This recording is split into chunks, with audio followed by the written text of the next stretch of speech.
This is a campaign to try and spur citizens and businesses alike to be better citizens and fight climate change. What should people do? Is it, the citizen that's not doing enough, or is it big business? Well, firstly, we've got to recognise that we face a real emergency in relation to both climate change, but also air pollution. We're at a crossroads. And unless we take bold action, the consequence of either inaction or delay are catastrophic for our city and the planet. Here in London, this summer, for example, we saw, as a consequence of flash flooding, as a consequence of surface water flooding, half the lines that are underground not being able to be used, with 31 stations closed down. As a consequence of the heat wave, we're seeing older people's homes being really worried about people overheating. But I'm here at a primary school in the heart of our city, Francine, and this primary school 4 years ago, the children were breathing in toxic air on the way to and from school. Because of our policies, the world's first ultra-low emission zone in central London, they're now breathing legal, lawful, clean air. What I'm announcing today is that in 33 days' time, on October 25th, we are going to go ahead with the expansion of the ultra-low emission zone, trying to reduce toxic emissions, NOx, particulate matter and carbon emissions to address the challenges our city, our country, our planet faces. Could we do more, Mayor? If you look also at some of the, for example, some of the things talking about the rising temperature levels, but also the rising water levels, do big metropolises like London need to go a step further to really make sure that everyone is behind this effort? Absolutely. Part of my job is, in a non-patronising way, educating Londoners, whether they are pupils, teachers, businesses, politicians with councils, and lobbying the government to make sure we understand the scale of the crisis we are facing. Actually, cities across the globe have really bold, progressive policies. We're asking for not just our citizens, but our national governments to take bold action in 40 days' time, when the world meets in Glasgow for COP26. In Paris in 2015, the world agreed what needs to be done. Now we've got to show and act on how it's going to be done. Mayor, inflation is rising. Energy prices in particular are rising. This is at a time where a lot of the furlough schemes will also be scrapped. How worried are you about living standards of Londoners?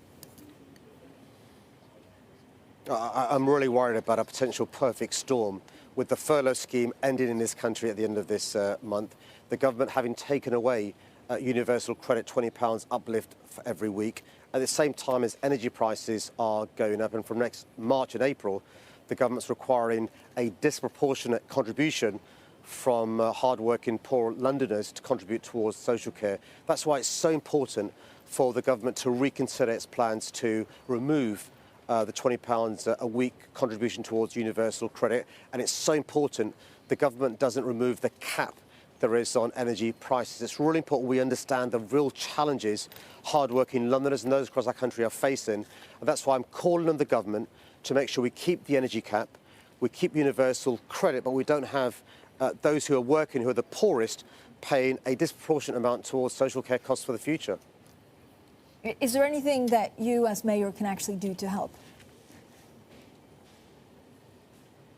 But US mayors have done a great job. US mayors I speak to regularly, in the 4 years when they had a president who didn't believe in climate change, were still leading the way with some really bold, progressive policies to address both climate change and air pollution. We've got a group called C40. They represent a population of more than 700 million and more than 90 mayors. And US mayors are part and parcel of C40. We're meeting also in Glasgow to talk about what more we can do. And one of the things we're trying to do is to share best practice. And so, for example, New York and London are working together to divest our pensions away from fossil fuels.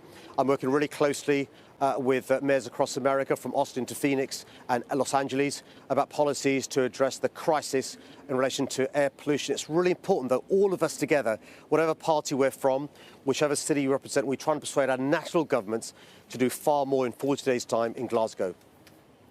Mayor, are you worried about the recovery of central London because of the working from home trend? Or is that something that could actually benefit, for example, our fight with climate change? Look, I think one of the things this awful pandemic has done is cause a real challenge for global cities like London, Paris, New York, where we have normally tens of thousands, millions of people coming to the centres of our city to work, to do leisure, for entertainment and to eat. What this pandemic has led to is large numbers of people working from home, doing their leisure from home, doing their shopping from home, doing their eating at home. And if we're not careful, that poses a real challenge to these global cities. So what we're going to do is to encourage people back to the centres of our city in a safe, COVID-safe way, in an environmentally friendly way, walking, cycling, using public transport. Our ecosystems rely upon our centres of our cities doing well.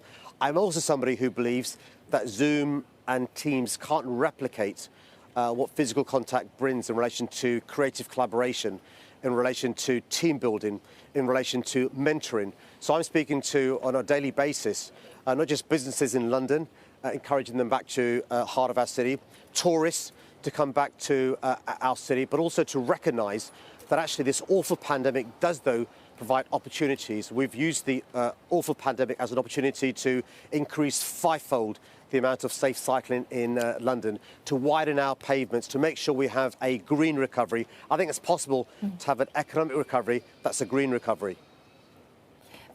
Mayor, on the pandemic, I mean, we have a lot of people actually writing in asking why not enough people are wearing masks on public transport. Will that deter a lot of tourists from coming in?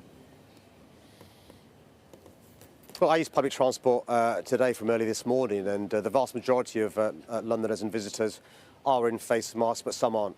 And that's one of the reasons why I was lobbying the government in advance of July the 19th, when the restrictions were lifted, to continue the national requirement for face masks to be worn, because that gives simplicity and clarity, but also to give us the enforcement powers we need by making it a law.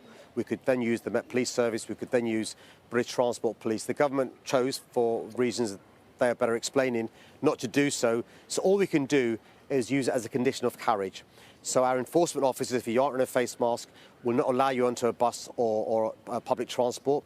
If you're on public transport and you're not wearing a face mask, they will ask you to leave. But I'm hoping Londoners and visitors do the right thing, which is to wear a face mask. You wearing a face mask is one of the most unselfish things you can do, because it reduces the chances of transmission. And when I remind you that 1 out of 3 people who have this awful virus won't show symptoms, hopefully is a motivation to wear a face mask when using public transport, when you can't keep your distance and you may have the virus.